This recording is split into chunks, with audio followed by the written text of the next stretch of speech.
Hey, my name is Michael with Central Alps, and today we're going to be looking at the DV8 JL FB1. It's DV8's first front bumper that they've made for a JL, and here's my kind of initial thoughts. The first one is you have a winch mounting plate, so if you don't want to run a winch, then they don't have the spot there, but then you do have a plate if you want to add a winch. My biggest issue with it is the fair lead. If you have a roller fair lead, it will hit this bull bar. So if you're putting a winch on it with a steel cable, you'll need to go ahead and get an aluminum fair lead that doesn't have the roller, otherwise you will not be able to attach it.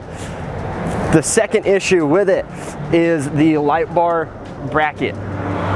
So it's there to accommodate a 20-inch light bar. However, the issue is if your light bar is thick, meaning if the heat sinks are thick, you will need to cut out that subframe, the bracing on the inside, in order to fit the light bar in there. Because you'll have to see it when you get your bumper. There is some subframe that you'll need to trim out. Otherwise, you cannot even slightly get a light bar in there. I absolutely love the design. Do not get me wrong about that. I love how minimal it is.